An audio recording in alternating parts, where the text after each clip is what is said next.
8. The wedding day. The disease among the seals got worse. 3 more baby seals died, and 1 was born without a tail. Scientists came from London to look at them, and there were long articles in the newspapers, but no one was sure what the reasons were. Some people said that it was a disease that was always in the water. Some people said the seals were eating diseased fish, and some people said that it was the paint factory near the river. There was a sewage works near the river too. The sewage from another small town came into it. One day, in the factory, John Duncan found 2 young chemists testing samples of water from the river. The water came from 2 kilometres upstream near the sewage works. "Why are you doing that?"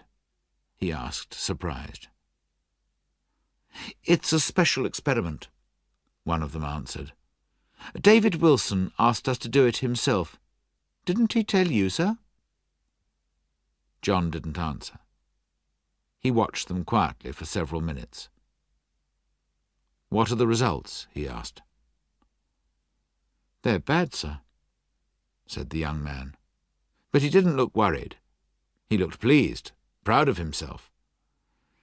"That sewage works is putting a lot of nasty things into the river, you know. I think the newspapers will be very interested." "The newspapers?" John asked. The young man smiled. "Yes, Mr. Duncan, of course. Our company cares about the environment, doesn't it? That's why we're doing this. We want to help those poor seals if we can."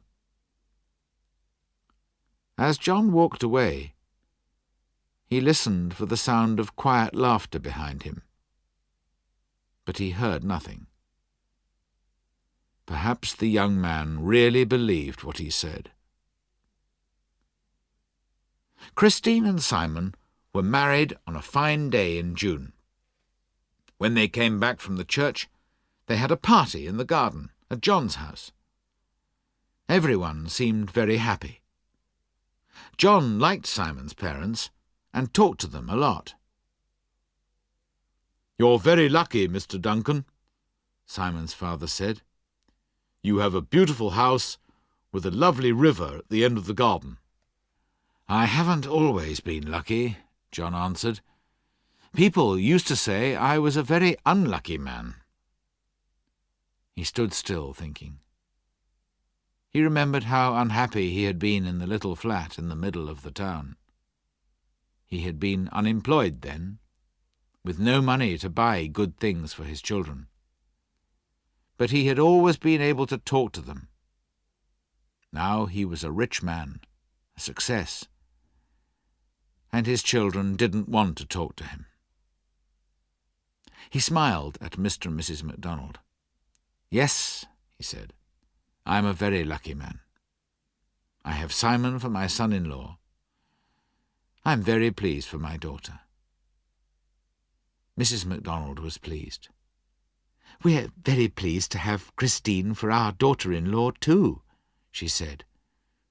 "And I'm sure Simon will help you with this river, Mr. Duncan. I understand there's a disease in it, which is making the seals ill. Simon told me he's going to work very hard to find the reason for that and clean up the river.